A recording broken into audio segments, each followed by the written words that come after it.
Nos hace jugadas, así que todo bien. Déjeme. Buenas tardes, maestra.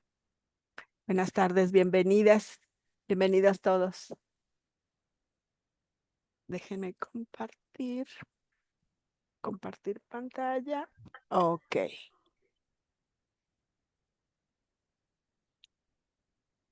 Bueno, vamos a ver hoy algo muy interesante relacionado con la elaboración de carpeta gerencial. Prácticamente terminamos los temas de carpeta gerencial. Estas son cuestiones que abonan a la carpeta gerencial. Vamos a ver indicadores,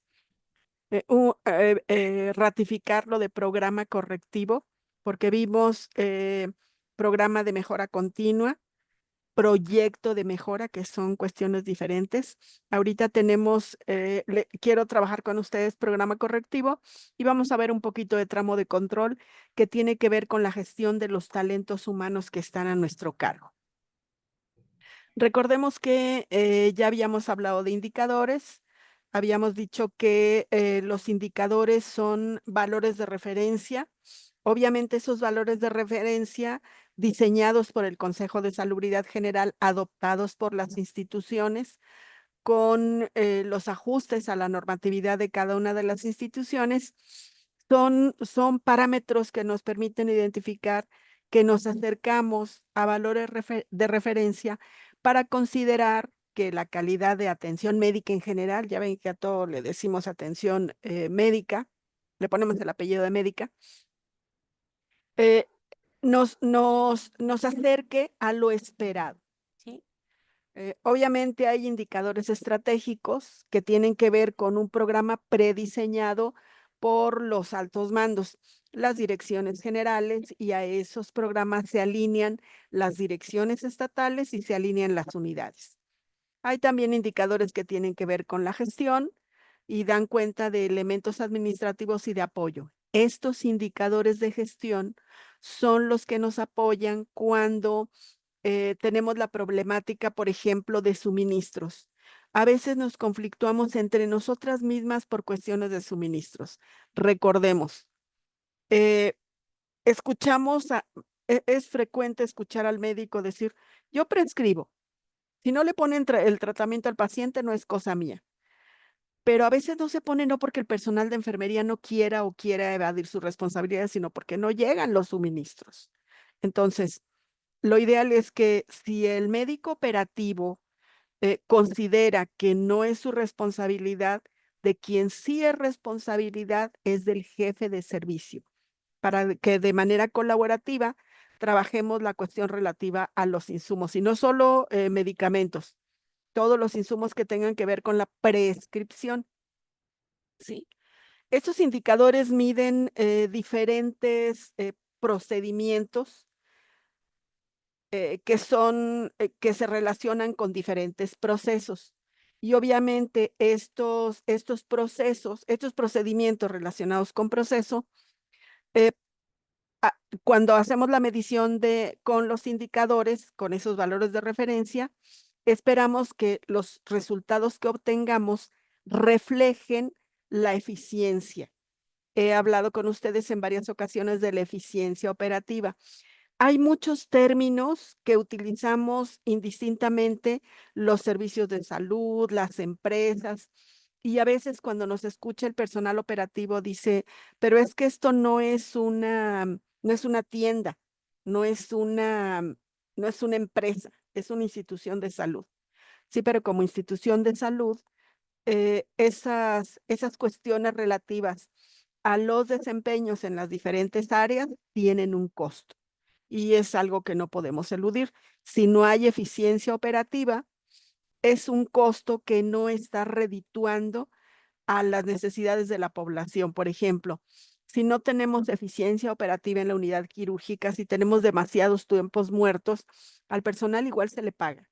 Igual se consume luz, se consume agua, se consumen muchas cuestiones que no aportan lo que esperaría la población, que esperaría una cirugía. Entonces, esa ineficiencia operativa trastoca los derechos de terceros y eso tenemos que tenerlo en consideración. Otra cuestión es que Em, los servicios de salud son muy costosos. Por tanto, lo ideal es que seamos eficientes para que ese costo, como les comentaba, tengan resultados y satisfagamos las expectativas del usuario. Ya vimos que el medir no resuelve problemas. El que yo mida y tenga todos mis indicadores y los mida cada semana y tenga todos mis concentrados, eso no resuelve el problema. Eso únicamente me deja ver el problema, me deja ver cuál es la situación que está generando esos valores de referencia. Obviamente, esa situación tiene detrás una causa y esas causas con frecuencia tienen orígenes en otras cuestiones relacionadas.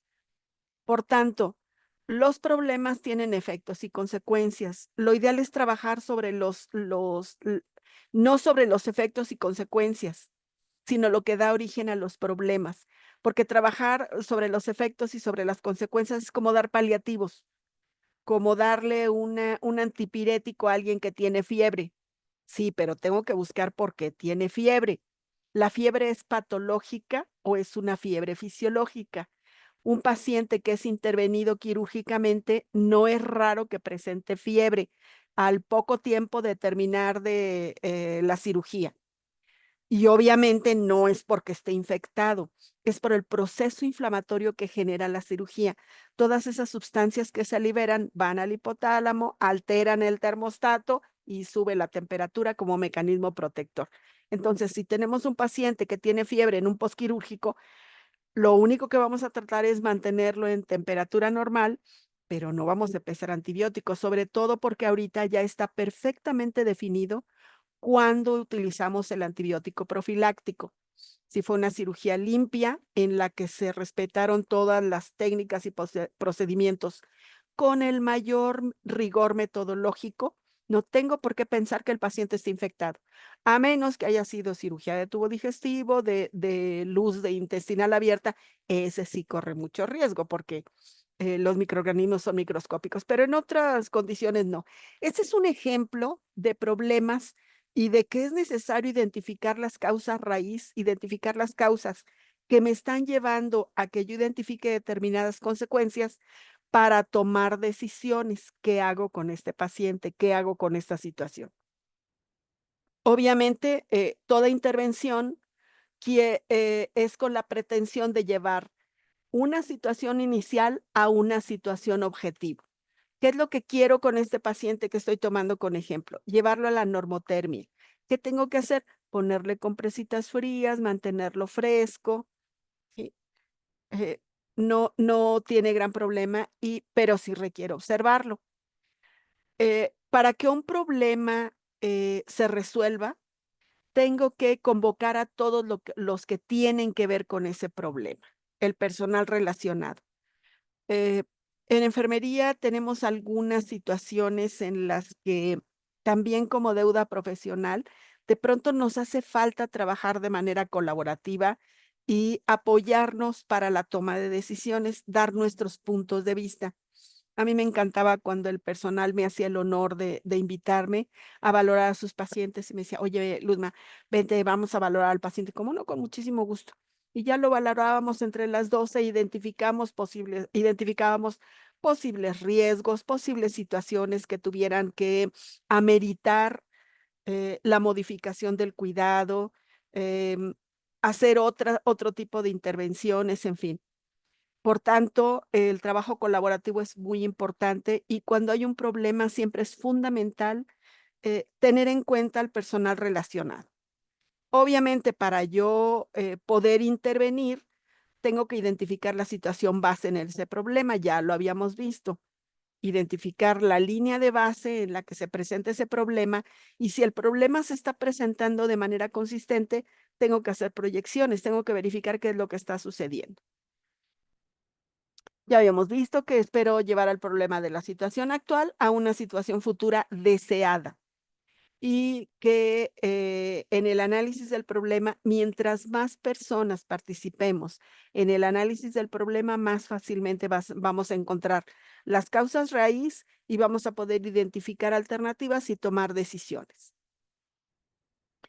Recordemos que para la toma de decisiones tengo que identificar primero el problema al 100%. Yo no puedo tomar decisiones, así como estamos elaborando la carpeta gerencial, yo no puedo hacer un programa de trabajo si antes no he elaborado mis diagnósticos, si antes no he identificado cabalmente la problemática institucional del departamento de enfermería y del servicio. Dependiendo del nivel en el que me encuentre, requiero identificar. Hay una pregunta. Gracias, Mari Carmen, bienvenida. Y luego, ¿el personal de enfermería tiene un papel central en el problema o la jefe de servicio? Hace algún tiempo ya se los había comentado, me pidieron un peritaje de una situación, de un altercado entre un médico y una jefe de servicio, y fue muy desgastante, fue muy dramático. Finalmente, a los 2 les hicieron rescisión de contrato. Cuando uno hace análisis de situaciones, y nos hacen llegar la documentación, no nos dicen de qué institución se trata, de qué servicio, ni quiénes son los involucrados, y eso está perfecto. Ya les decía que, cuando me pedían pase de salida, yo le decía al personal: "No, no, no, no, no me digas para qué lo necesitas. No me digas, por favor", me decían: "Es que déjame decirte". "No, no me digas para qué lo necesitas.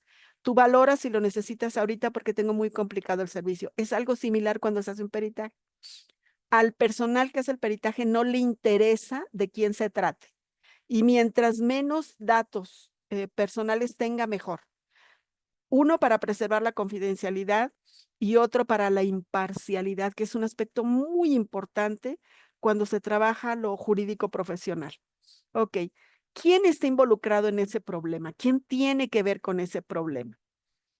Y si el personal que tiene el problema si al personal que tiene el problema no le corresponde esa situación, que no se meta. Zapatero a tus zapatos. El eje de nuestro ejercicio profesional, nuestras actividades sustantivas giran del personal operativo en torno al cuidado. Ahí tenemos situaciones muy delicadas con respecto al control de recursos materiales. Hay que tener mucho cuidado para manejarlo. Y luego, ¿la decisión que se tome afecta a otros? Si les afecta, bueno, ¿cómo vamos a mitigar esa afectación a los otros? Está estructurada la información, lo que les decía, si yo no tengo información adecuada, ¿cómo voy a tomar decisiones? A veces tomo partido porque es que se trata de la enfermera y el médico es el que le está gritando o el que está haciendo tal o cual cosa. A ver, discernamos la situación. Eh, el personal que le da indicaciones al gremio de enfermería tiene que entender que son eso, indicaciones. ¿Se acuerdan cuando repito constantemente que el personal no trabaja para nosotros directivos? Las enfermeras no trabajan para la jefe de enfermeras, las supervisoras no trabajan para la jefe de enfermeras. Tenemos que ser muy cautas con la utilización del lenguaje. A mí siempre me pareció doloroso utilizar ese tipo de lenguaje de que véame a tal paciente. No, véame, no, no es para mí, es para el paciente. Yo identifico qué necesita y le pido al personal que verifique si lo que yo estoy considerando como sus necesidades es real, porque quien más sabe del paciente es el personal operativo. Yo llego a supervisar, llego a verificar el cuidado, pero puedo tener momentáneamente otra percepción porque llego un lapso corto con ese paciente. Y luego, ¿qué tanto me cuesta la decisión? Hay decisiones que nos cuestan aspectos relacionales, que rompen relaciones. Por eso uno tiene que ser muy asertivo con la información. Y, me gustaba mucho trabajar con el personal, y le decía: "Mira, va a llegar un momento en el que yo te voy a dar una indicación, te estimo igual, te admiro igual, te respeto igual, pero soy tu jefe inmediato superior y te voy a dar la indicación". Y me decían: "¿Pero no vamos a dejar de ser amigas?". "No". Y esa cuestión de la amistad, uno tiene que ser cauto, porque el jefe tiene que ser necesariamente imparcial y observar el desempeño del otro, el desempeño del personal operativo y mi desempeño. ¿De qué manera yo estoy cumpliendo? ¿De qué manera yo estoy acatando indicaciones? ¿De qué manera yo no debo tomar partido, por denominarlo de alguna manera, y favorecer a un determinado personal porque me cae bien, por lo que ustedes quieran? Alguna vez, para cuando estuve en enseñanza el último año, me pidieron que hiciera los exámenes para el ingreso de las auxiliares y entonces hacía los exámenes. Y un buen día me llega una candidata, una aspirante, el día anterior a su examen con una bolsita de papel y me dice, tenga jefes para usted. Le dije, no, no, no, no, no, yo no puedo aceptar nada. Véalo, por favor. No, no, no, yo no puedo aceptar nada. Total que lo puse en el escritorio, lo abro y había alhajas. Entonces le dije, ¿sabe qué? No me haga esto. No me haga esto porque esto cae en una situación muy delicada. Y ¿sabe qué? Debo tomar la decisión de no evaluarla yo. La voy a mandar a que la evalúen en otra unidad. No, no, por favor. No. Son cuestiones que uno tiene que tener muy claras, porque como decía, ¿quién decía? Jung, Carl Jung. Yo iba a decir Freud, pero no fue de Freud. Jung hablaba del diabólico inconsciente, de la sombra. Entonces, para no arriesgarnos, yo procuro no ser corrupta. A mí cuando alguna vez me ha detenido un policía de tránsito, jamás les doy un centavo y pido que me den la multa, sí, el formato de multa por las razones que sean. Válidas o inválidas, prefiero no discutir, deme la multa, me la llevo y la pago. El que comete un error tiene que asumirlo. Por tanto, ¿cuánto me cuesta la decisión? ¿Y qué tipo de decisiones? ¿Sí? Obviamente, para yo identificar soluciones, para mirar hacia objetivos, tengo que definir el problema, describir el problema. Esto ya lo habíamos visto. ¿Sí? Tengo que identificar las causas, efectos, los actores relacionados, la definición de medios y fines del programa correctivo. ¿Qué es lo que quiero corregir? ¿Cómo lo voy a corregir y cuáles son los fines? Y obviamente yo espero tener los resultados que yo ya predefiní. Nada de que voy a hacer esto y a ver si es chicle y pega. No. En salud tenemos que ser muy cautelosas, lo más cautelosas posible. Esto también ya lo habíamos visto. Cuando nosotros resolvemos la parte más dura, la parte más complicada de un problema, estamos resolviendo el 80% de las situaciones. Recuerden el principio de Pareto, 80-20. El 20% de actividades bien realizadas resuelven el 80% de los problemas. Cuando pienso en el principio de Pareto aplicado a los niveles de atención, créanme que me genera mucha angustia, porque eh, el primer nivel tendría que hacerse cargo del 20% de los problemas de la salud de la población y resolvería los problemas del 80% de la población. ¿Cuáles son los problemas principales? Fundamentalmente, el tener la autoridad para que el usuario comprenda que los daños que hace a su salud tienen un precio y que cuando llegan al hospital, nosotros no hacemos milagros, hacemos lo que podemos. Y lo único que tenemos que hacer, en realidad, si vemos el trasfondo científico de la atención a la salud, nosotros lo único que hacemos es poner al organismo en condiciones para que se autocure, para que se sane. Porque cuando hay una fractura en alguien, lo único que hacemos es alinear el segmento óseo para que el mismo organismo, las trabéculas se vuelvan a reconfigurar de ese tramo óseo, para que los tejidos se vuelvan a integrar en ese tramo de tejidos, dependiendo del que se trate, músculo, fascias muy importantes, porque en realidad el organismo es el que se cura, nosotros nada más lo ponemos en condiciones. Por tanto, si el primer nivel se encarga de la problemática de los hábitos saludables, estuve pensando en esta presentación antes de cuando lo estuve integrando, de ponerles un ejemplo. Miren, en realidad ya no sabemos lo que estamos comiendo. No sé si ustedes han observado que los vegetales tardan mucho más tiempo en descomponerse. ¿Por qué será? Gente de edad mayor como yo, sabemos que antes o hace muchos años, no sé qué les gusta, 50 años, en época de verano, el jitomate se descomponía rapidísimo. Aunque estuviera no tan maduro, era para el día, para ocupar en el día, porque al otro día ya empezaba a ponerse mal. Ahorita, vean todo el tiempo que tarda en madurar. Hay frutas, a veces hacemos cosas malas que parecen buenas y decimos, vamos a comprar los duraznos más grandes y más bonitos para los niños. No, cuando ustedes vean que a una fruta no se les acercan mosquitos de la fruta, porque esos son unos pillos, esos donde quiera están. Cuando ustedes vean que abren una fruta, que por alguna circunstancia la dejan y que no se detiene en la fruta un mosquito de la fruta, cuidado. Cuidado porque algo le pasa a esa fruta que no es natural, que no está, tiene algo que la naturaleza no hubiera generado en ese tipo de fruta. Cómprenle los duranos chiquitos, deformes, grandes, pequeñitos, irregulares.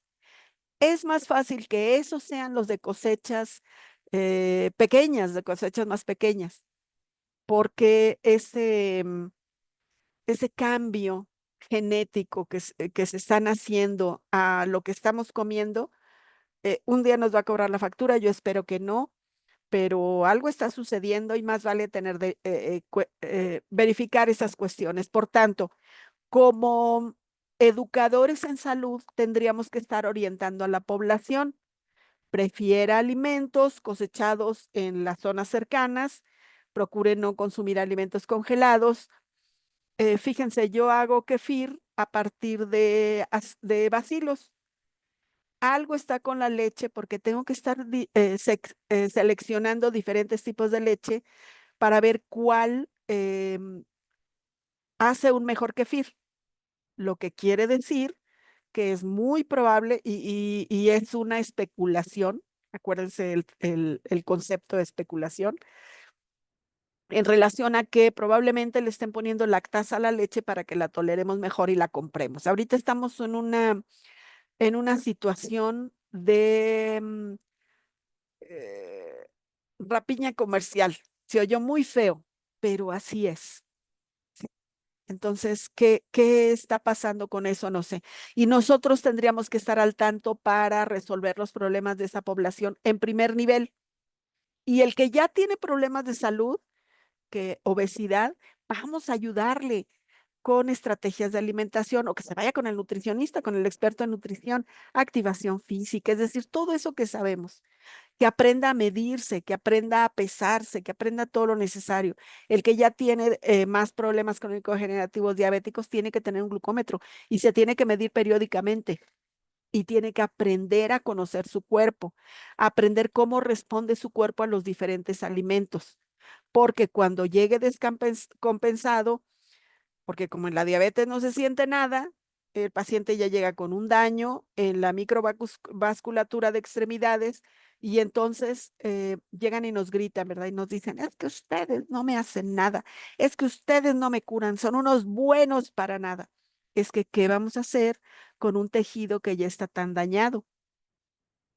Atiendo pacientes de rehabilitación y lo primero que hago es hacer una valoración completita de enfermería e identificar riesgos y comorbilidad y trabajo las acciones fisioterapéuticas que corresponden y la educación en salud. Diversas cuestiones porque no tendría sentido. Es decir, si ustedes aplican esta regla, este principio de Pareto 80-20, al 80% de la población la tendría que atender el primer nivel, el 15% segundo nivel y solo el 3% los hospitales de alta especialidad. Eso ya lo vimos. Ya vimos que se traslapa la atención de segundo nivel con la de tercer nivel y por ello están los hospitales pero saturadísimos. es una deuda profesional que tenemos con la población, porque nosotros somos los que sabemos, entonces tendríamos que ayudar a la población a mejorar. Ok, ya habíamos visto también que cuando yo quiero hacer un programa correctivo, primero tengo que identificar qué es lo que quiero corregir, dónde están los problemas y obviamente eh, identificar un impacto, cuál es mi objetivo estratégico, hacia dónde voy. Mi impacto como enfermera y como fisioterapeuta es resolver el problema de la alteración musculoesquelética, porque de eso se encarga el fisioterapeuta, resolver la situación funcional de ese paciente, pero paralelamente educarlo en salud. Difícilmente se va a recuperar una articulación adecuadamente si el paciente es diabético descompensado. Difícilmente puede utilizar métodos restrictivos para mejorar, por ejemplo, un esguince. Si yo tengo un paciente que tiene ya problemas en miembros pélvicos, es peligrosísimo. Entonces, imagínense, tenemos que estar muy conscientes de todo aquello que hacemos y si voy a corregir algo, ¿qué voy a corregir?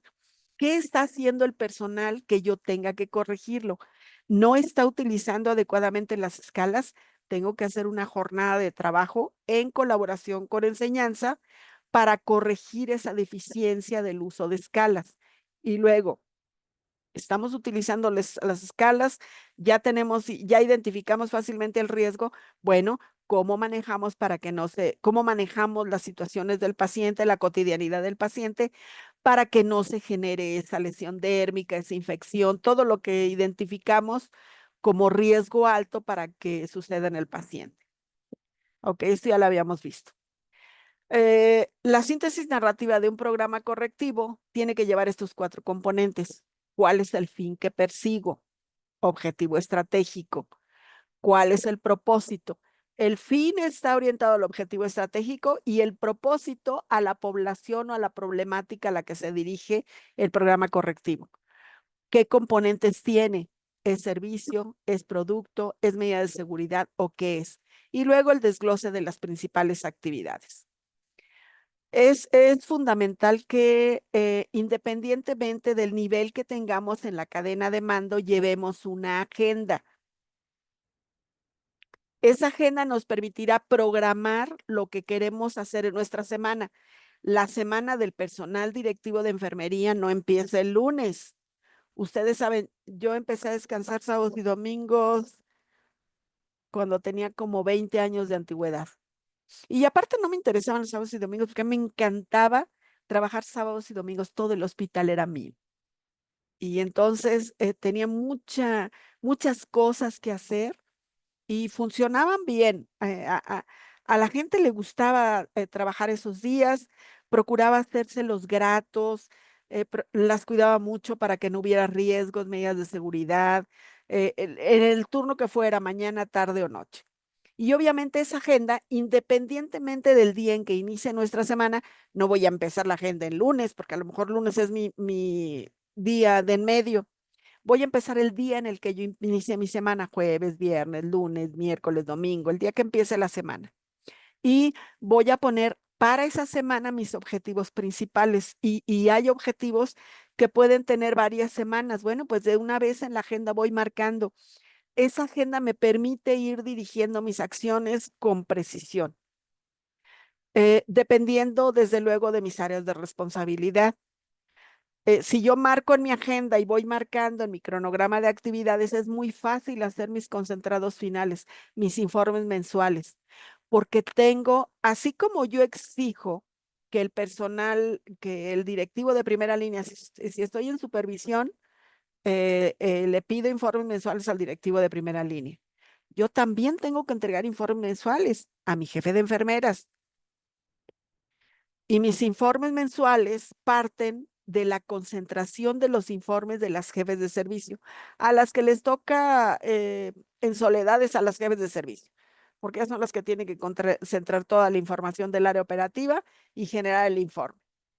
En el nivel de subjefe, concentro los informes del personal en mi área y sumo lo que tengo planeado en mi programa de supervisión y entrego mi informe. Y obviamente es fundamental la señalización del cumplimiento. Estas actividades tienen que cumplirse, las tengo planeadas para cumplirse. Puedo transferir algunas de estas actividades y recuerden, la autoridad se delega, la responsabilidad se comparte. Si yo voy a transferir actividades, soy responsable de las acciones del personal al que yo le transferí esa actividad.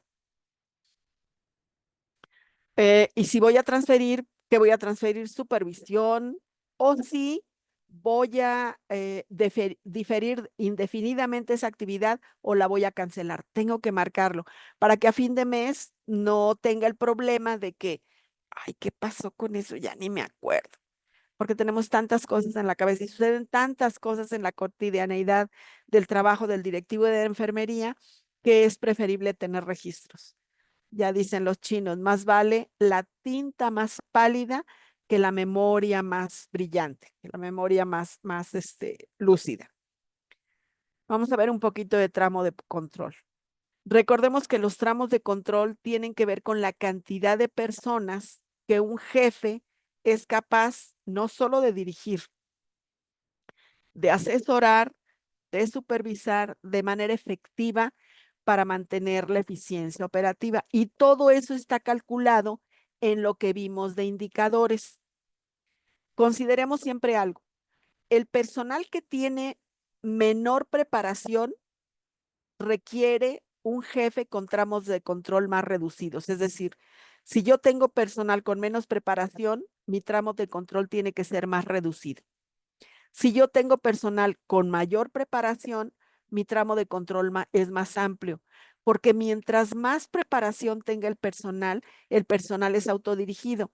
A las unidades de cuidado crítico no hay que estarles diciendo que chequen los registros, en fin, bueno, idealmente, ¿sí?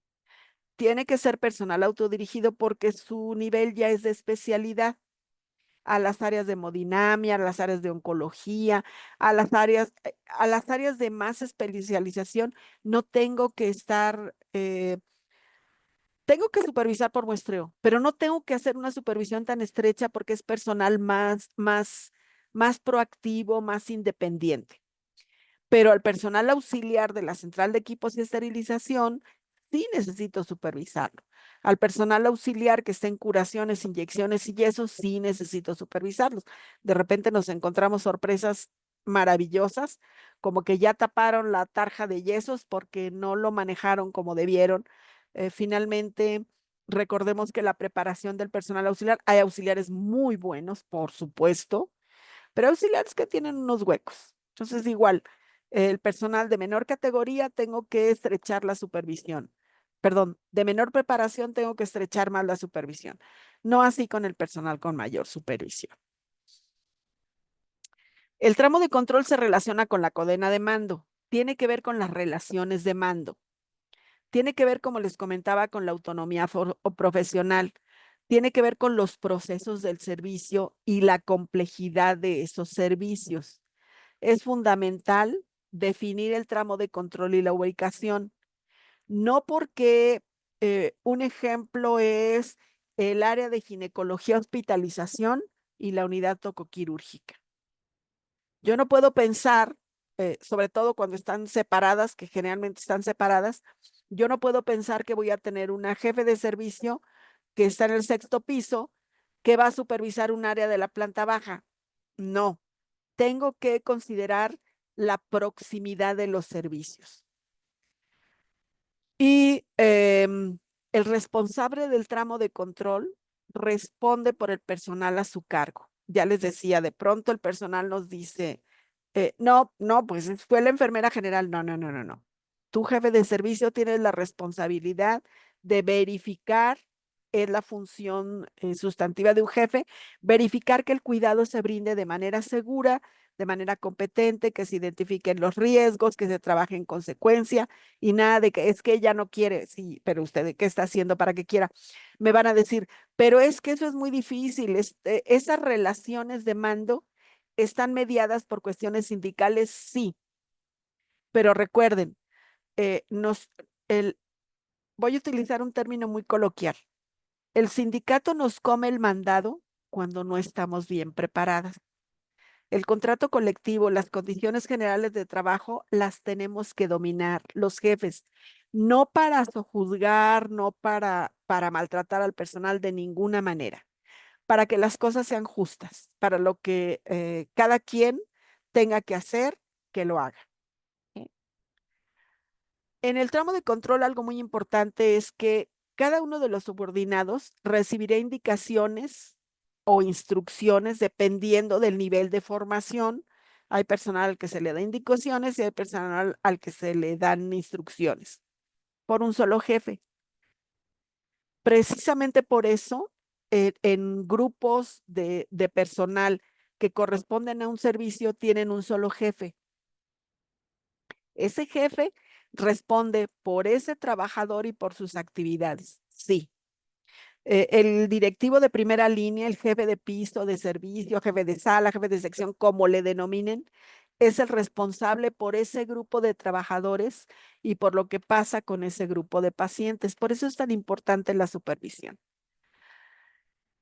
Todo jefe de la siguiente línea que dé indicaciones al personal operativo está relevando del mando al personal operativo, al directivo de primera línea. Si el supervisor da indicaciones al personal del servicio, cuidado, porque está relevando de sus responsabilidades al jefe de servicio. Porque si el supervisor va a dar indicaciones, ¿para qué quiero jefe de servicio? Mejor que se quede el supervisor con todos los servicios, pero las cosas no son así. Eso tiene uno que cuidarlo mucho y negociarlo con las jefes. Generalmente nos llevamos bien con nuestras autoridades y entonces negociarlo. Mira, cuando veas algo, dime a mí, yo me hago cargo del personal, porque de otra manera el directivo de primera línea no se hace cargo, es esperanzado a que llegue la supervisora y que sea quien dé indicaciones. Y no es raro que de pronto el personal nos diga, oye, voy a tener junta con el personal, ¿me acompañas? Claro que sí, con mucho gusto, pero yo no voy a hablar absolutamente nada. No, pues sí que, no, no, no. Es que el responsable del servicio eres tú. Yo con muchísimo gusto te respaldo. Y si tienen alguna duda y yo puedo resolverla, con muchísimo gusto participo. Pero tú lideras la reunión y tú pones las reglas del juego en esa reunión. Es lo correcto, así deben ser las cosas, porque eso legitima la autoridad de ese directivo de primera línea. El personal tiene que ver que se respeta la autoridad del directivo de primera línea. Déjenme contarles otra situación. Un buen día me llama un jefe de servicio a gritos desde la escalera. Los válgame, ¿qué pasó? Salí. Dígame, quiero que me acompañes al segundo piso. Claro que sí. Fuimos al segundo piso. Esta mujer dijo que quitaran todos los colchones de las camas de los internos y que se las pusieran a los pacientes porque acababan de entregar camas, colchones nuevos a las áreas donde dormían los internos en la mañana. Pero el problema es que la jefe no me avisó, si no, no hubiera habido ninguno de estos problemas. Y entonces le dije al médico, deme oportunidad. No, no, no, ahorita quiero que me digas qué vas a hacer. Deme oportunidad. Déjeme hablar con la jefe del servicio. Si tomó la decisión, por algo la tomará. Es que le quitan los colchones a los internos para dárselos a los pacientes. ¿Qué les pasa? Y casi me da el ataque, pero dije, permítame, deme oportunidad. Pues ahorita yo quiero ir enfrente de mí. No, no, enfrente de usted no voy a hacer nada, porque está muy agitado y está muy enojado y podemos perder los estribos y eso no vale la pena. eh, no, deme oportunidad. Ya hablé con la jefe de servicio y me dijo, ay, jefa, qué pena. Pero fíjese que me van a traer los colchones para los muchachos más tarde. Ahorita no se van a dormir y yo necesito hacer el cambio del colchón antes de irme porque usted ya ha visto que no lo hacen. Yo dije, bueno, pues es muy, muy razonable. Y ya salí con el médico y le dije, no se preocupe, antes de las 7 de la noche están los colchones en las camas. Pero yo ya no voy a estar, usted tenga confianza, yo me encargo. Si necesito quedarme hasta las 7 de la noche, me voy a quedar para verificar que los colchones estén en su lugar. Usted no se preocupe. Y él sabía que podía confiar en mí, entonces se resolvió. Pero este es un ejemplo en el que Si no respaldamos la autoridad de la jefe de servicio, imagínense, bonita me hubiera dicho, visto, decía mi abuelita, si enfrente del médico le hubiera gritado a la jefe o le hubiera llamado la atención, es lo peor que pueden hacer enfrente del médico. No. Primero, separar, eh, dependiendo del problema, y hay que meterse en el problema. Este es este manejo del problema, que también el tema me súper encanta. Cuando hay un problema, métase en el problema, no se quede afuera. Métanse en el problema para que lo vea en su justa dimensión y para que pueda trabajar, para que tenga margen de maniobra. Insisto, no se vale llamarle la atención a un jefe de servicio, a un jefe de piso, enfrente ni de sus subordinados, porque les estoy deslegitimando su autoridad, ni enfrente de los demás jefes de servicio. Nunca. Nunca, y de esa manera ustedes se van a ganar la confianza de su personal subordinado. Después hablé con la jefe y le dije, Chuyita, no me vuelvas a hacer esto porque es muy complicado. Eh, yo respaldo tu autoridad, pero dime qué es lo que quieres hacer. Y me parece muy bien la decisión que tomaste. Eh, Finalmente hemos tenido situaciones en las que no se cumplen tus indicaciones. Era una jefe de servicio para los 3 turnos y no era raro que de pronto no se acataran sus indicaciones por lo que ustedes quieran. Entonces, cuando tengo un tramo de control, busco la manera de tener saludable ese tramo de control y saludable esa cadena de mando, porque es fundamental. Los tramos, cuando configuro, cuando en el departamento desde el departamento de enfermería configuro los procesos, desde ahí yo puedo identificar cómo están los tramos de control. Ya les había hablado de la propuesta de que, por ejemplo, el proceso de cirugía involucre al área de cirugía hospitalización, la unidad quirúrgica y la selle. Ese es un proceso. Sobre todo en los hospitales grandes, esto es enorme.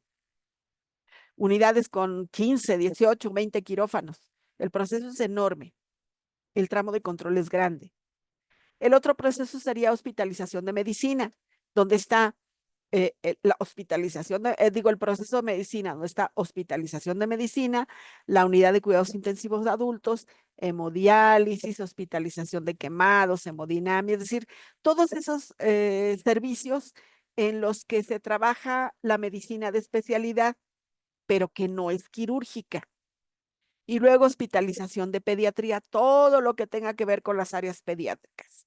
Y luego hospitalización de ginecobstetricia, todo lo que tenga que ver con ginecología y obstetricia, todo, incluido la unidad tocoquirúrgica, la labor, la expulsión y el área de hospitalización. Bajo riesgo, ¿cómo le dicen ahorita? Nacimiento, parto amigable, las áreas, es decir, todos los programas que tenemos de atención a la gestante, en la etapa reproductiva, todo eso en un mismo proceso para que se encargue una persona de todo ese proceso. Y luego, urgencias o admisión continua. Las unidades de alto nivel, las unidades médicas de alta especialidad no tienen servicios de urgencias, pero tienen admisión continua, donde finalmente llegan pacientes de urgencias, pero no funcionan como tal. Donde hay servicios de urgencias es en los hospitales de segundo nivel o en las áreas de atención médica continua de segundo nivel o de primer nivel. LIMSA sí funciona. Entonces, una supervisora puede hacerse cargo del área de urgencias y del área de consulta externa. Vamos a ver ejemplos. ¿Se acuerdan que este documento ya lo vimos? Es el actualizado para el 25 de mayo del 2021. Tiene este nombre, pero tiene que ver con la dotación de recursos humanos. ¿Se acuerdan que habíamos visto que estos indicadores, por ejemplo, para subjefe de enfermeras, y esto se relaciona con tramo de control, una subjefe de enfermeras se asigna una plaza de 8 horas por cada 30 camas sensibles en unidades de más de 200 camas. Esta es una unidad médica de alta especialidad. una plaza de 8 horas en turno vespertino por cada 50 camas sensibles en un hospital de 200 camas. Y, perdón, una plaza de 8 horas en turno nocturno por cada 90 camas sensibles. ¿Sí? En unidades que tengan 200 camas sensibles. Este es un ejemplo. No le hagan caso mucho a esto ya lo trabajamos. Es cómo se calculan los cubredescansos en matutino y vespertino y cómo se calculan en nocturno. Este es el ejemplo que quiero que veamos. De manera que si hay una supervisora por cada 30 camas o una subjefe de enfermeras por cada 30 camas en un hospital de 200 camas, ¿cuántas supervisoras hay?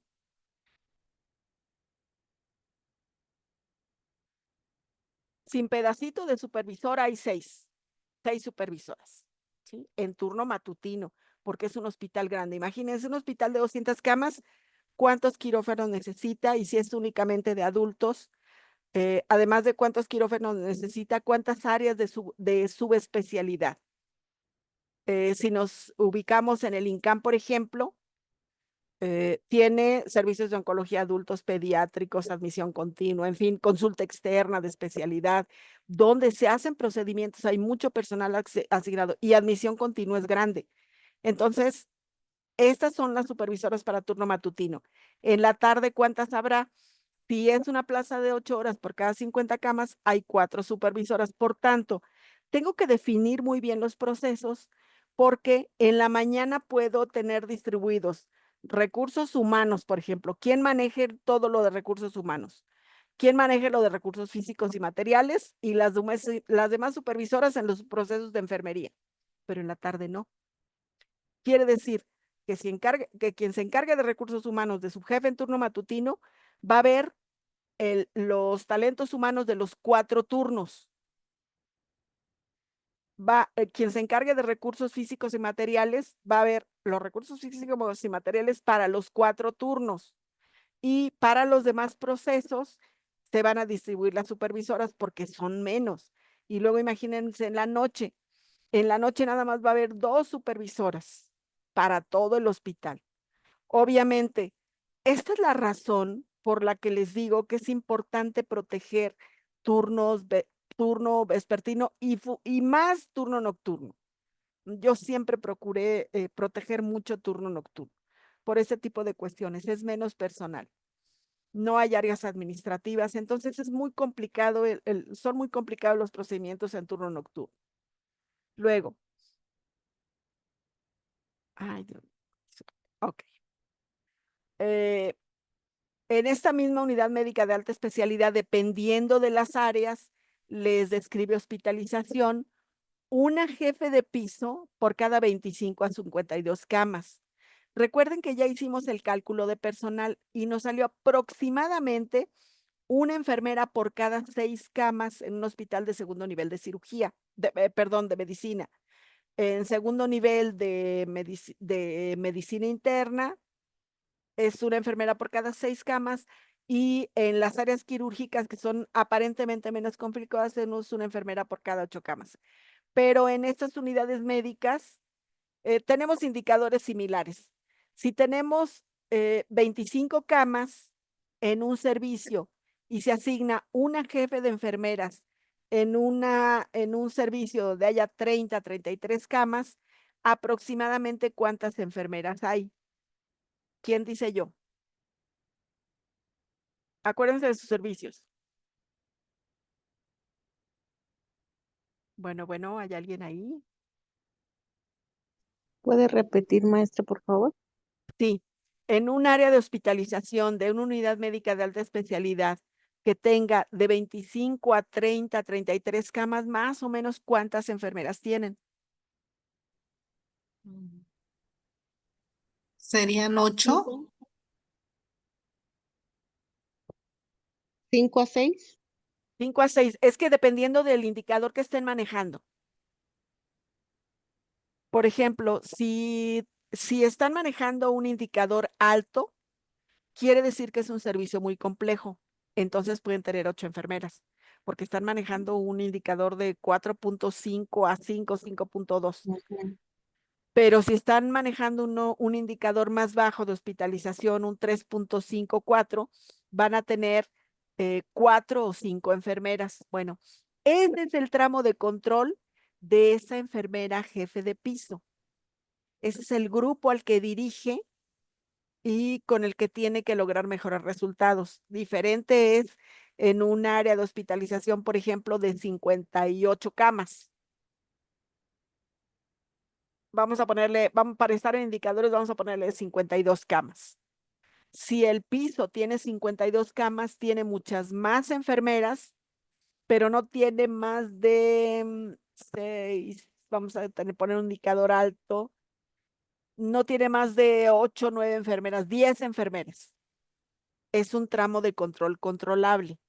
Es un tramo de control que me permite verificar bien los procesos y procedimientos del personal, su enlace de turno, su recepción de material equipo, en fin. Así están calculados los tramos de control. Por eso se asigna. Una observación, pregunta. Lo que pasa es que yo superviso lo que es el área de medicina interna y en medicina interna la planilla son 11 enfermeras. De esas 11 enfermeras le quito dos porque descansan. Entonces ya me quedan 9 más una por algún pago de tiempo y todo, serían 8, por eso yo di el indicador de 8. Enfermera, paciente por indicador, pues serían como 5, les tocaría de a 4 más o menos de 37 camas. Ujú. Por eso lo estaba manejando así, de 8 enfermeras, quitando las que son de las que descansan y las que pidieron el día. Perfecto, Mónica. Bueno, esa plantilla tendría que estar balanceada. Recuerda, los descansos generalmente se ponen escalonados para garantizar un determinado número de personal. Está excelente, Mónica. Está excelente. Ese es el tramo de control para tu jefe de servicio en ese piso.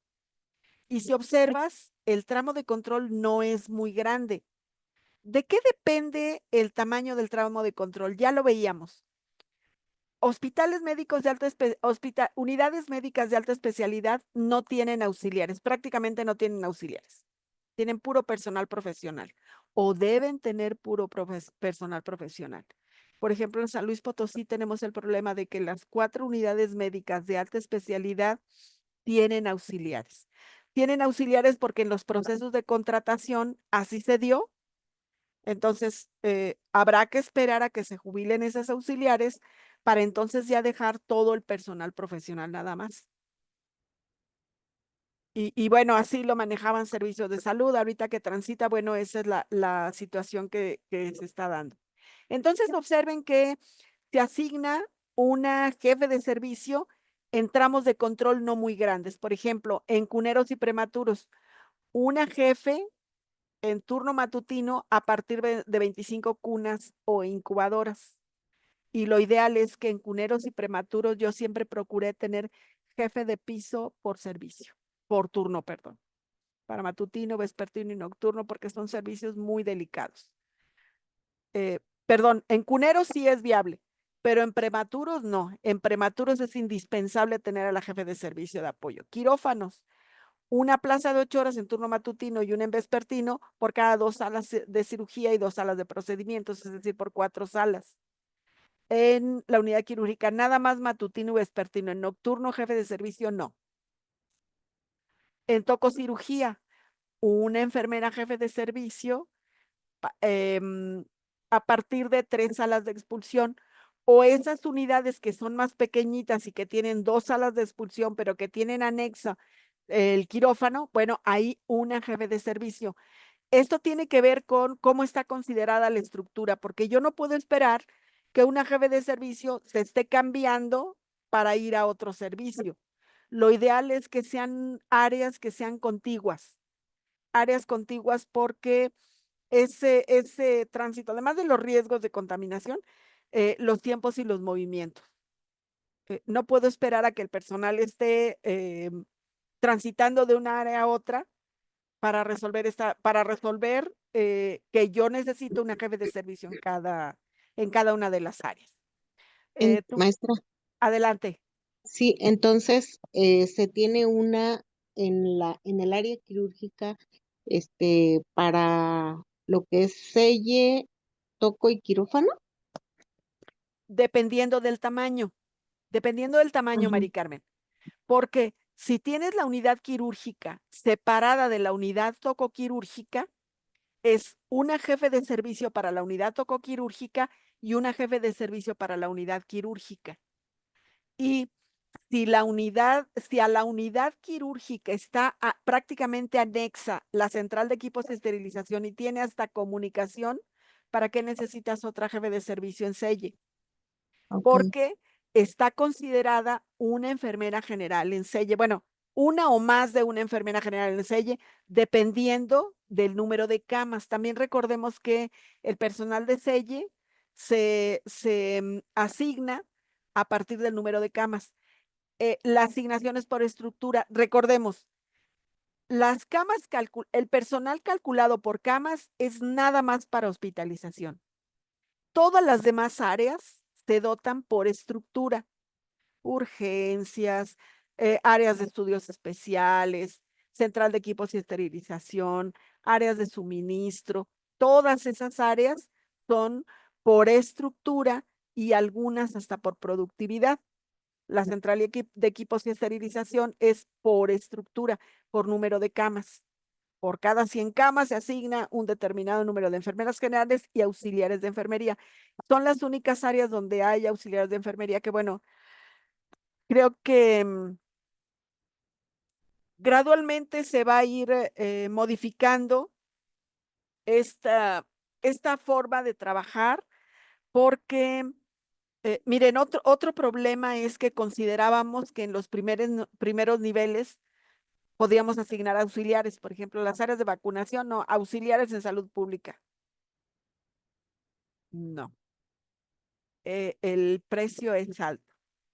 Si tenemos personal con menor formación en el primer nivel, ¿qué nos van a resolver? Es lo mismo que está sucediendo en las escuelas. Ahorita en el programa doctoral, mi tesis doctoral la quiero hacer en relación a qué tanto el proceso de formación del personal de enfermería satisface las necesidades de los usuarios. Yo siempre he pensado que en las áreas donde se vacunan a los niños, necesitamos personal altamente calificado. Y peor tantito ahorita que yo no sé qué está pasando, que no consideramos si el niño es amamantado al seno materno o si el niño consume fórmulas lácteas. El que consume fórmulas lácteas sí le tengo que poner el montón de vacunas, pero al que está en el seno materno, ¿como para qué? Ese es un punto. El otro, estamos metiendo una gran cantidad de alergenos o de sustancias que tienen que desencadenar una respuesta inmune. Ya hay pentavalente, hexavalente, heptavalente. Yo digo, a ver, estamos haciendo en un sistema inmune en proceso de desarrollo, le estoy invitando a que genere respuesta contra 7 cosas diferentes. Y yo no soy experta en medicina preventiva, a mí eso me inquieta mucho. Y bueno, lo he leído en revistas indexadas, investigaciones, las últimas investigaciones científicas, y hay mucha gente, científicos de altos vuelos, que están en contra de esas cosas que están pasando, pero bueno, así están pasando. Tengo Por una tanto, duda, maestra. adelante, Mónica. Bueno, aquí en el curso que estamos tomando hay compañeros que están en tercer nivel del INCAN. Entonces, por lo que he escuchado es que no hay enfermeros auxiliares ahí. Ujú.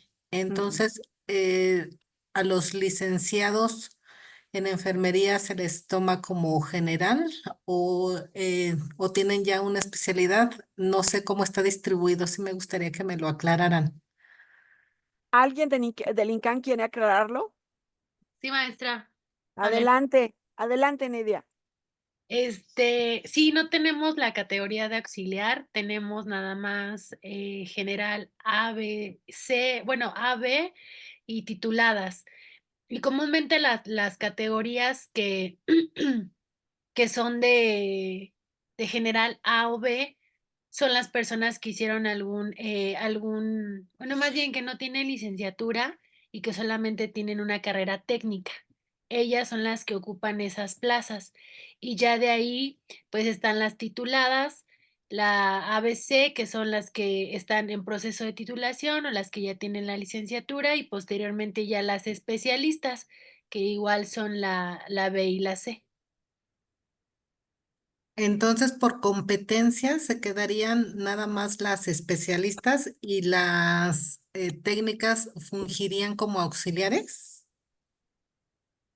Pues, es que por competencias, no tendríamos realmente como la parte de auxiliares, solamente tendríamos técnicos, licenciados y especialistas, que es nuestra plantilla actual.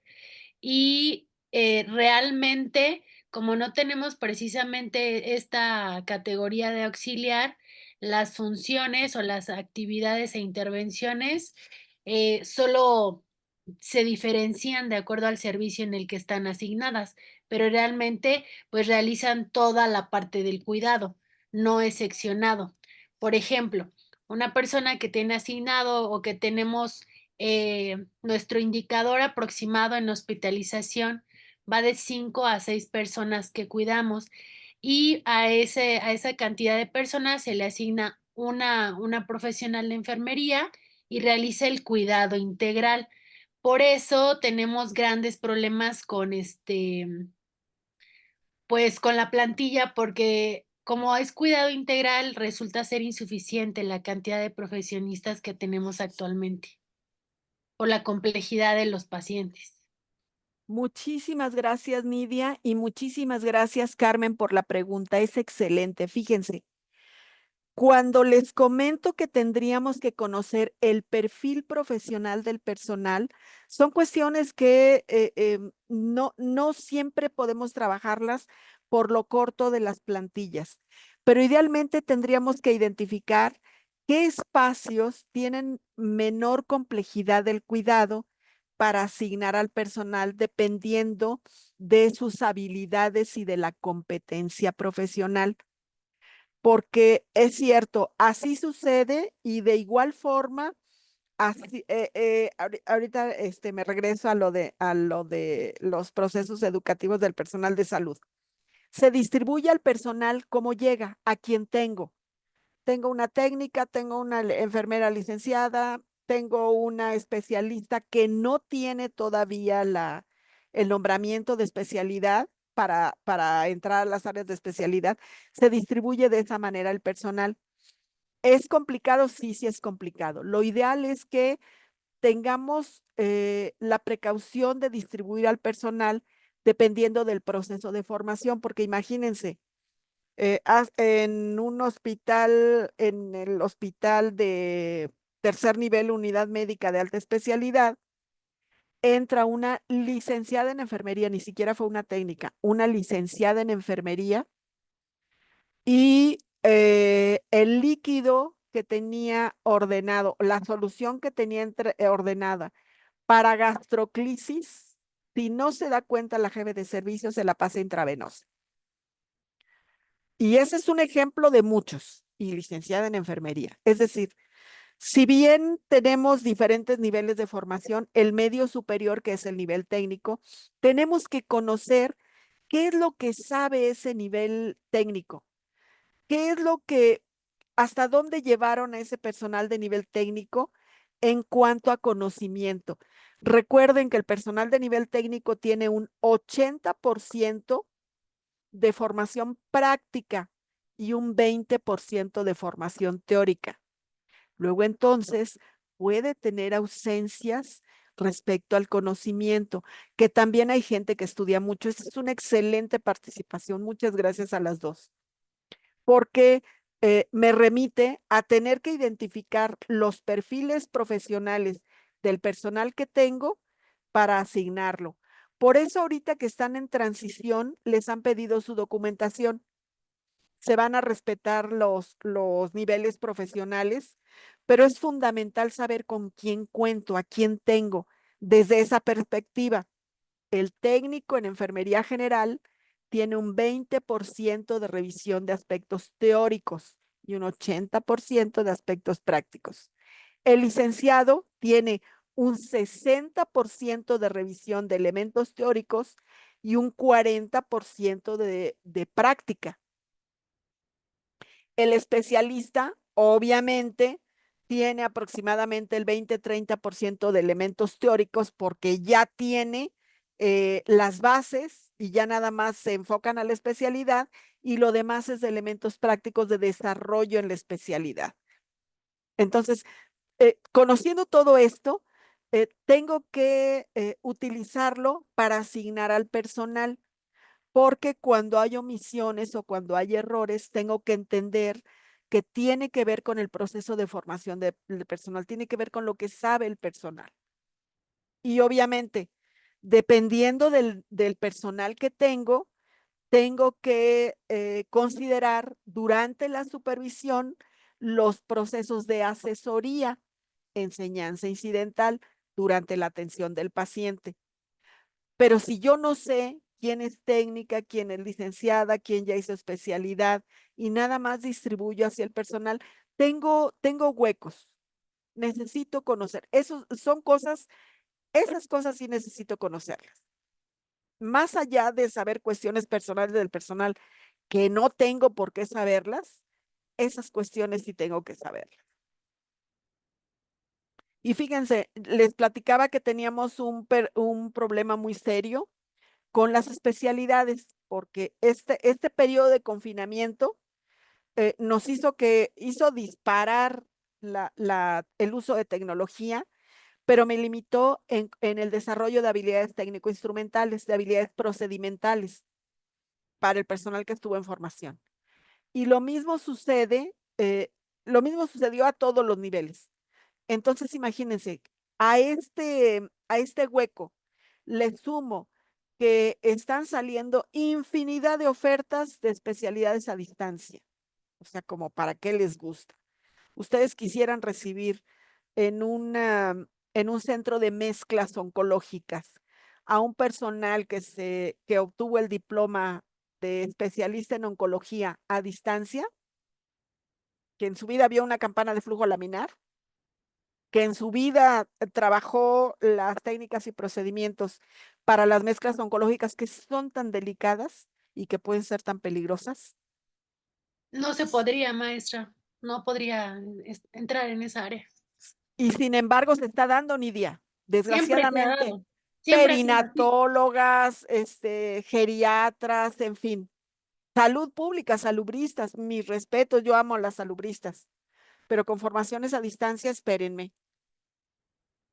Eso es lo que estamos teniendo ahorita. Entonces, por eso es muy importante que para trabajar los tramos de control me quede claro con quién estoy trabajando y qué tanto personal estoy asignando a las jefes de servicio, porque no hay más. Bien dice Nidia, es lo que tenemos y tenemos las plantillas recortadas, sí. No hacen falta enfermeras, nos faltan plazas, pero tiene que ser ese proceso de negociación. Miren, a mí me da mucho gusto que ha habido contratación, ahorita está la convocatoria para recodificar las plazas de nivel federal, está muy bien. Eh, la gente va a tener que respaldarse de documentación. Se está revisando también que esa documentación haya sido emitida por instituciones que tengan el registro de validez oficial y que los procesos de formación tengan prácticas, porque imagínense, va a ser una situación crítica, pero bueno, todo eso se tiene que trabajar en este cambio y nos pegó mucho el confinamiento. Bueno, ya vieron que de alguna manera esta asignación de personal directivo de primera línea tiene que ver con tramos de control para asignarla en las áreas. Por ejemplo, para consulta externa, en un hospital, en una unidad médica de alta especialidad, una jefe de servicio por cada 15 consultorios de especialidad. ¿Por qué? Porque va a haber consultorios donde se hacen procedimientos o donde se verifica la condición del paciente y se tiene que manipular cuestiones delicadas del paciente, tejidos, fluidos, medicamentos de alto riesgo, en fin. Por eso se asigna una una jefe de piso a las áreas de consulta externa y no se diga unidades de cuidados intensivos, ¿sí? Obviamente, la asignación de personal, muchas gracias, Nidia y Carmen, la asignación de personal tiene que ir paralelo a la complejidad del cuidado y a las características de la estructura.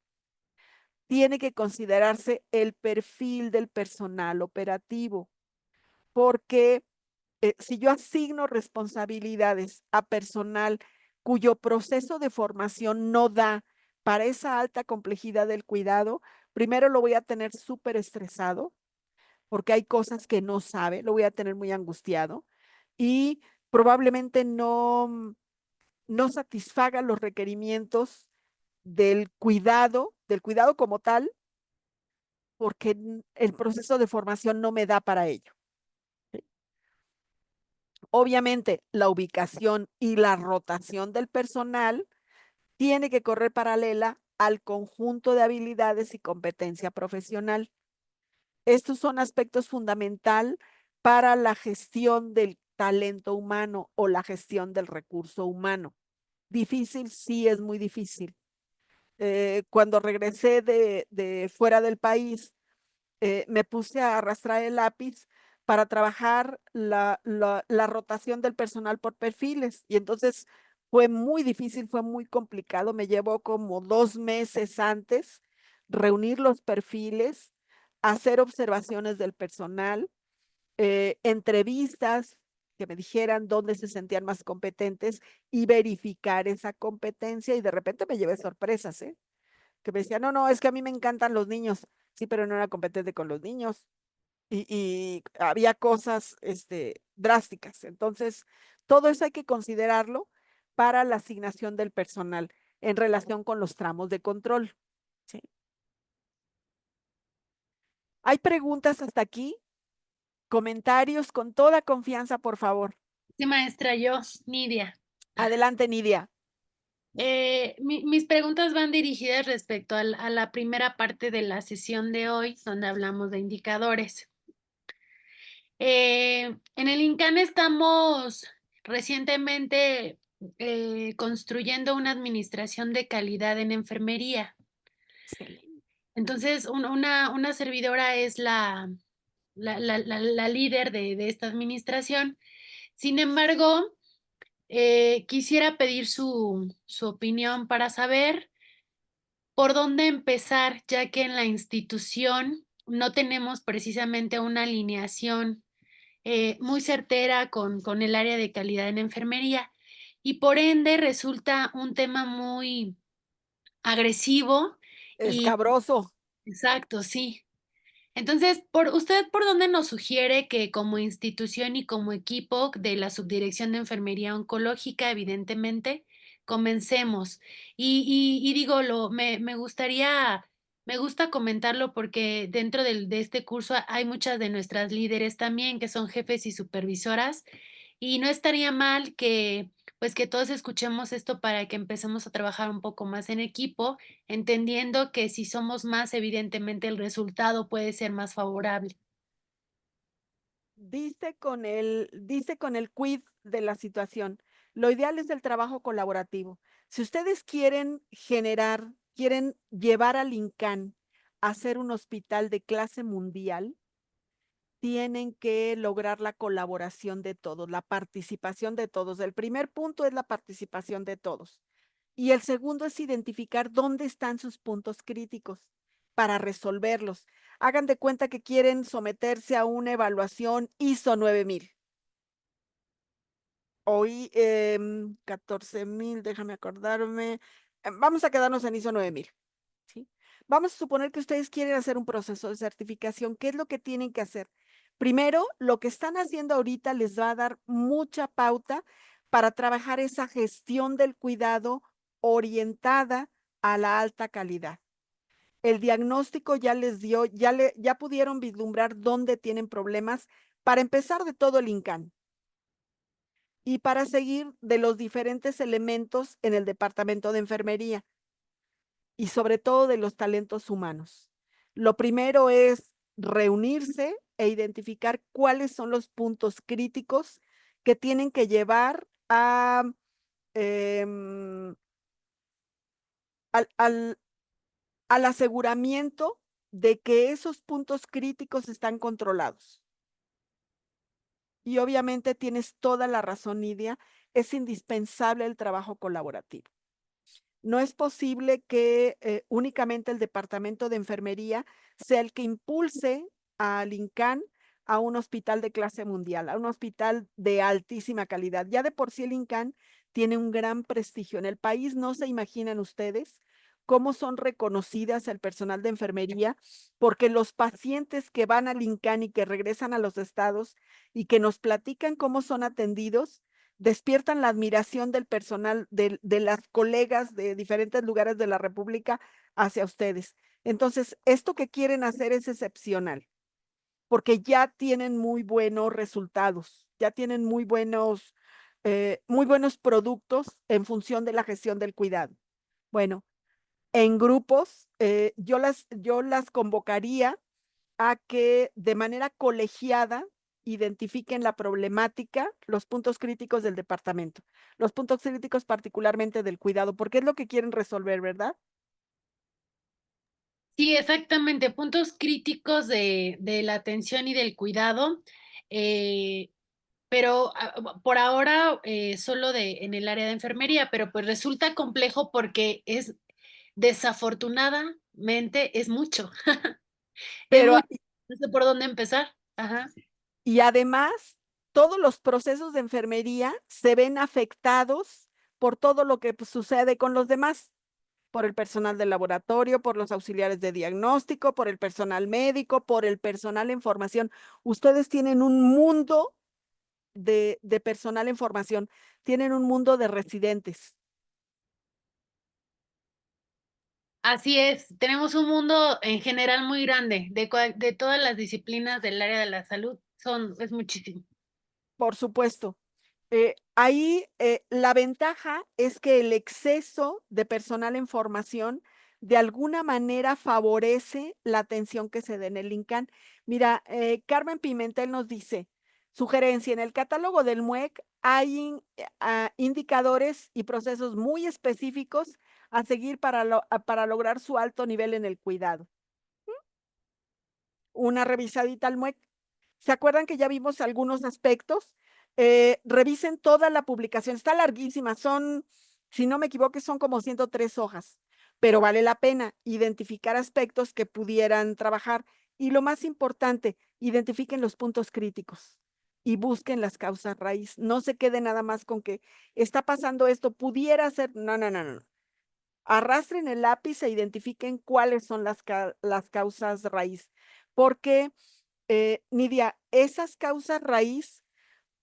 esas causas raíz puede haber algo que subyace como problemática, qué es lo que está generando ese problema.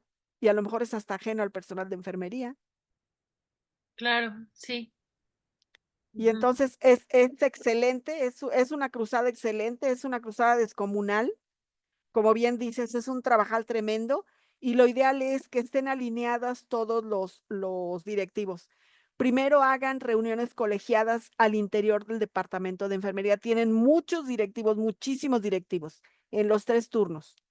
Busquen la manera de hacer reuniones colegiadas en la mañana, por ejemplo, con el personal que sale o si pueden convocar al personal de turno nocturno a contraguardia, por ejemplo, o que ellas decidan se quieren quedar en la mañana para trabajar con el perro del turno matutino y ese mismo día trabajar con el personal de vespertino, es decir, para que en un mismo día tengan todas las observaciones y no empiece a pasar el tiempo, empiece a haber cambios, empiece a haber diferentes puntos de vista.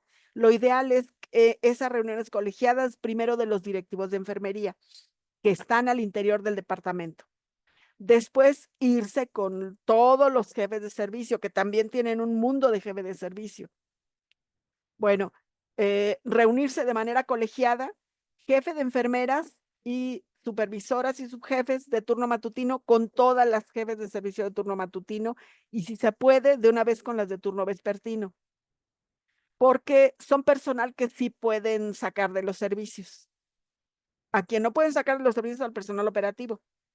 Y después, ya que tengan identificados estos puntos críticos, vale la pena hacer una sesión magna con el personal que tenga oportunidad de ir para informarles qué fue lo que encontraron, porque se van a llevar sorpresas. El personal operativo también aporta mucho. Entonces, esta pudiera ser una estrategia para empezar a trabajar en cascada, identificar las cuestiones que hay que resolver, ponerlas en común primero con los directivos cercanos a la jefatura, después con el directivo de primera línea, jefes de servicios, y después trabajar con el personal operativo. Y que el personal operativo se entere de la propuesta, del proyecto, del macroproyecto, porque en la medida en la que ustedes los consideren, ellos se sienten tomados en cuenta y participan, y con muy buenos resultados. Gracias, maestro. Gracias. Para servirte, Nidia, muchísimas gracias. ¿Alguien más? ¿Alguna otra duda? Sí, ¿Algo por yo aportar? maestra, yo Adelante, maestra, adelante, ahora sí Mónica. que con su experiencia, por favor, oriénteme. En un hospital, bueno, soy supervisora. En el otro hospital, porque tengo dos trabajos, en el otro hospital soy jefe de servicio del área de urgencias. Ahí tengo 7 enfermeras, pero por lo regular siempre llegamos, digamos que 6. De esas 6, 3 son especialistas y las otras 3 son técnicas. Sí, técnicas. No tienen la licenciatura ni nada. Cuando yo hago la distribución, obviamente los pacientes más críticos se los doy a las especialistas que son en terapia intensiva o el cuidado al adulto crítico. En una ocasión, 2 de ellas me dijeron, es que a mí no me pagan como especialista, yo estoy contratada como auxiliar, entonces no tendría por qué estar trabajando con pacientes críticos. Pero en una supervisión de IMSS Bienestar me dijeron que por competencias, esos pacientes críticos les tocaban a ellas, independientemente de cómo estaban contratadas. ¿Sigo en la misma línea o estoy cometiendo alguna falta? Fíjate que muchísimas gracias por tu pregunta. Fíjate que estás en una situación compleja. Por una parte, desde el punto de vista jurídico laboral, a trabajos iguales, salarios iguales. Si el personal no tiene el salario, desde el punto de vista jurídico laboral, puede o tiene derecho a, por una parte, a cumplir con las funciones para la que está contratada. Si no está contratada como enfermera general, si está contratada como auxiliar, se les tendría que asignar esas funciones, porque le están pagando como auxiliar. O sea, es una situación muy complicada. Por otra parte, tiene la competencia profesional, pero ahí el problema lo tiene la institución, ¿eh? No lo tienes tú, lo tiene la institución. De entrada no tendrías por qué tendrías que tener un mejor balance de personal profesional. Quien te dijo eso, como que tendría que haberlo dicho con mucho cuidado por esto, porque desde el punto de vista, es más, desde el punto de vista contractual, no se les puede exigir que hagan funciones de especialista porque están contratadas como auxiliares. Sí, es una situación delicada. ¿Sí? Sí, porque incluso Entonces, en la carpeta gerencial, cuando se la mando yo, ya ve que le pongo ahí que no hay contrataciones para enfermeras especialistas y están contratadas obviamente como enfermeras auxiliares. Entonces es lo que luego siempre me dicen ellas, es que yo estoy contratada como auxiliar, yo no tendría por qué. Pero le digo, en una supervisión de IMSS Bienestar me dijeron que por competencias sí les tocaban los pacientes críticos. híjole, la cuestión es que por competencias tendrías que negociarlo con el personal y que el personal aceptara hacerlo. Porque te digo, lo justo es que si están contratadas como auxiliares, tendrían que cumplir funciones de auxiliares.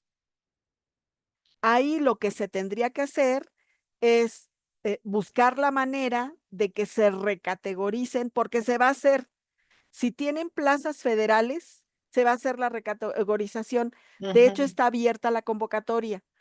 esas enfermeras que están contratadas como auxiliares tendrían que meter toda su documentación a la plataforma para que las recategoricen y para que entonces entren como enfermeras especialistas C. Ahorita es el momento.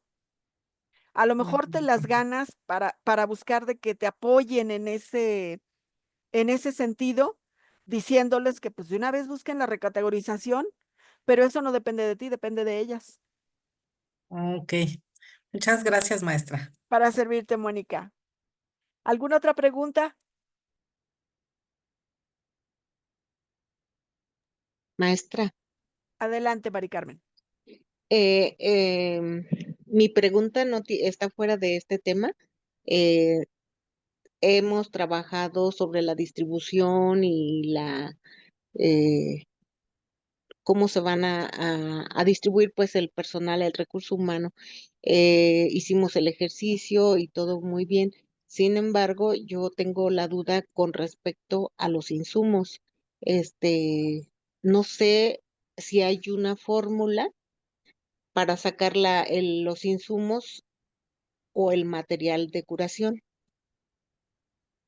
Sí, mira, generalmente cuando se hace el cálculo de insumos, se consultan los históricos, pero con esos Ah, históricos tenemos un problema por esto, porque se consultan históricos en los que aparece que no te han surtido un determinado insumo.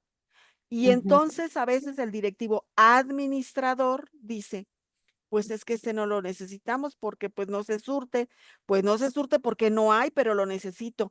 Por eso es tan ujú, importante acudir a la revisión de fondos fijos, tanto hospitalarios como por servicio, para que clarificar esas cosas. No, no, no.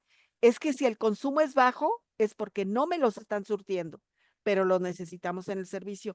Ahí la labor de enfermería es fundamental. Así resolvimos muchas cuestiones, porque me decían, es que esos consumibles los vamos a sacar porque no se consumen. Le dije, no, no, no, espéreme.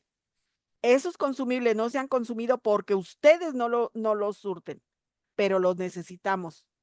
Y ujú, quiere, le consigo los históricos de la necesidad porque ustedes no los han surtidos. Y entonces eso se resolvió considerando la experiencia que teníamos, es decir, lo habitual que teníamos en función del pedido. También es importante que reserven, que tengan un respaldo de todo lo que se pide. Acuérdense que todo lo que se pide se sube a plataforma, pero lo que se sube a plataforma es lo que están surtiendo, no lo que no surtieron. ajá, Entonces ahí, Mari Carmen, apóyate en históricos y sí, particularmente yo te aconsejaría que pusieras atención en lo que no te surten, porque lo sí. que te surten está en las computadoras de la gente que maneja fondos fijos en almacén, porque tienen que Puedo calcular también, lo que surten. El sí, problema es lo que no surten, sí, puedo también considerar la productividad. por supuesto, pero la Ok, productividad va a depender de lo que te surtan. claro, ok, Entonces, sí, gracias. puedes pedir ajustes por productividad, por complejidad del cuidado y pon mucha atención a lo que no te surten. Te digo, eso a nosotros nos funcionó muy bien. Muchas Anabel gracias. dice, gracias a ti, Mari Carmen. Anabel dice, con respecto a eso de la categorización en el primer nivel de atención, ¿qué pasa con las especialistas? Nos han dicho que las especialistas deben realizar funciones de supervisora. ¿Es cierto eso? Todo dependerá cómo se ajusten las unidades de primer nivel, Anabel. Si se recategoriza un personal que tiene, se queda como enfermera especialista C, se puede quedar responsable del servicio y se le pueden solicitar funciones de supervisión en el primer nivel porque ya está como especialista. Sí es viable esa situación. Ahorita, Anabel, está muy complicado porque las categorías que tenían en servicios de salud no están en IMSS, no las tiene IMSS. Una muy acertada decisión es conserven la categorización en tanto hay el recambio generacional del personal. Va a haber personal que se va a jubilar, va a haber personal que se va a recategorizar Y entonces esos huecos que se van quedando van a ser con nuevas contrataciones, con otras denominaciones. Por ejemplo, el licenciado de enfermería que entre va a entrar como enfermera clínica, que es con licenciatura reconocida. Todavía hay un poquito de ese tipo de situaciones en el que se van a entramar los códigos con las nuevas denominaciones. Y sí, sí, Anabel, si tiene una categoría de especialista en una unidad de primer nivel, tiene que hacer funciones de dirección, funciones de organización. Porque de hecho, durante la especialidad, al cursar la especialidad, te dan gestión. Entonces, pues, le toca.